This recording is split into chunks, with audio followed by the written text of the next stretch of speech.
Missing for nearly 4 years, an Arizona teenager has been found. Yeah, ABC's Andrew Dimbert has more on the investigation and reaction from the teen's mother. Murder is something that always terrifies us. There are many murder cases that remain mysteries that have not been solved. In this video, we will see about 3 cold murder cases that were solved after a long period of time. Monica and Dalton Rollins' murder. Following an apparently routine weekend, a pregnant mother of 2 boys and her 5-year-old son were discovered dead in their Heflin, Alabama home. Up until June 30th, 2023, this case had remained unsolved. In 2001, Monica's union with Jeremy Rollins came to an end, marking the conclusion of their high school sweetheart marriage. According to Jeremy, they had a happy marriage up to the birth of their second child, Aaron Rollins. Even when the couple started living apart, Jeremy continued to be allowed weekend visits with his 2 sons. The lifeless bodies of Monica and Dalton were found at their home off Sugar Hill Road on September 16, 2002. At that time, Monica was 36 weeks along. Investigators determined that the 2 had tragically been stabbed to death after the bodies were found by a relative. The murders were also thought to have occurred during the weekend, according to the authorities. Aaron, a 2-year-old, was inside the house but thankfully was unharmed. After Jeremy got home from work around 6 that evening, law enforcement informed him about the sad deaths of his ex-wife and oldest son. Naturally, he was asked to report to the station for interrogation, but he was swiftly ruled out as a suspect and was quite helpful. Heflin police officer A.J. Benefield told AL.com in 2014 that years had gone by without an arrest and described the double homicide as the worst crime he had ever witnessed. Now, Lewis Landon Spivey, who had previously been given a 15-year term in Florida for a different crime, was said to have confessed to the double homicide. According to NBC, he had just recently been freed from prison after serving time for violent assault and robbery. CBS said Spivey was accused of killing 2 people. It was unclear at that time if he had filed a plea or hired a lawyer to represent him. Few police officers use the modern forensic science techniques to determine the killer by using the evidence that was collected after the horrifying incident. It matched the killer. Jennifer Odom's murder. Jennifer Odom, a 12-year-old girl from the Tampa region who had vanished after getting off her school bus in 1993, was killed. And a Florida man has been arrested with murder in connection with her death, according to officials. In a press conference, Bill Gladson, the state attorney for Florida's 5th Judicial Circuit, announced that a grand jury had indicted Jeffrey Norman Crum, 61, on counts of murder, kidnapping, and sexual battery in connection with Odom's homicide.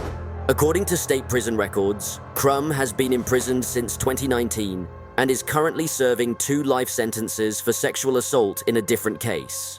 According to Hernando County Sheriff Al Nienhuis, investigators named Crum as a suspect in Odom's murder after noting striking parallels between the specifics of her death and those of another case in which Crum had been identified as a suspect through DNA testing.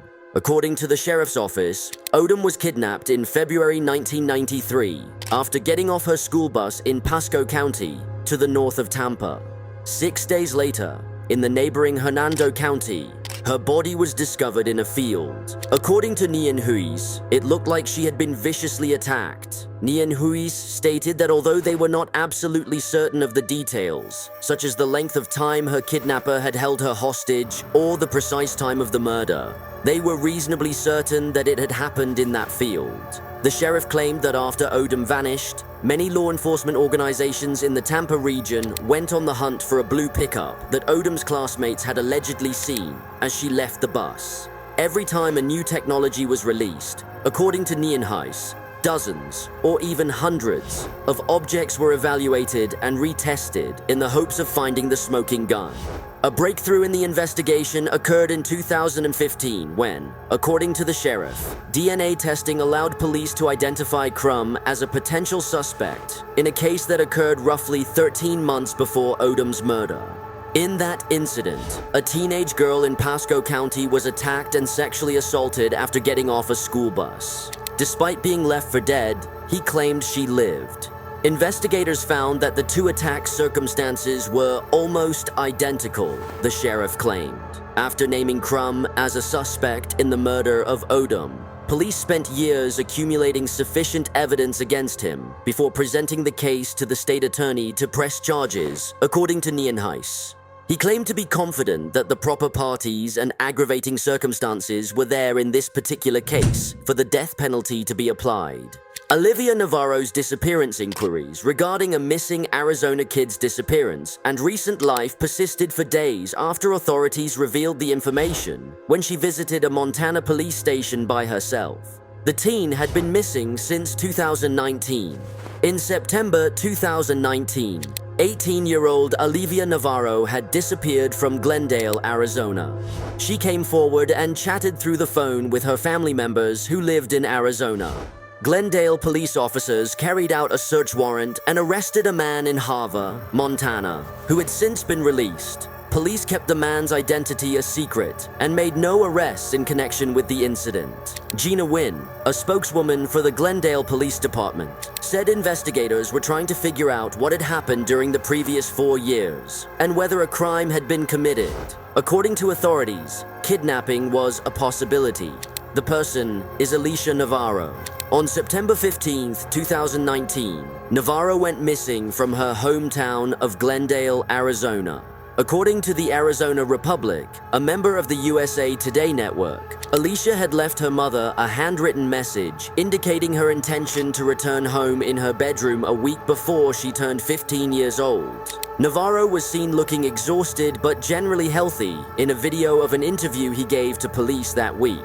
Navarro's mother, Jessica Nuez, had informed the Republic that she thought Alicia might have been kidnapped by someone she met while playing online games. Since her daughter vanished, Nuez has worked with private investigation firms, put up billboards, made appearances on television shows, and used social media to try and track her down.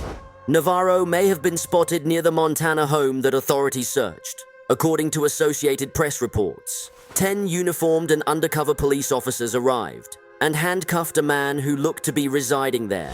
After being interrogated, the individual was let go. When Navarro entered the Hava police station, according to officers and private investigator Trent Steele, she also expressed a desire to advance in life as an adult, including obtaining a driver's license. According to the police, Navarro said she hadn't been hurt, wasn't being detained, and was free to come and go as she liked. They emphasized that she is not being prosecuted for any crimes. Police have highlighted that they are making every attempt to give Navarro privacy even as their investigations continue. Through the years, Nuez had built up a devoted social media following by posting motivational sayings, pictures of Navarro when she was little, and messages targeted specifically to her daughter. Thank you for watching. If you enjoyed watching our content, do like, share, and subscribe to our channel.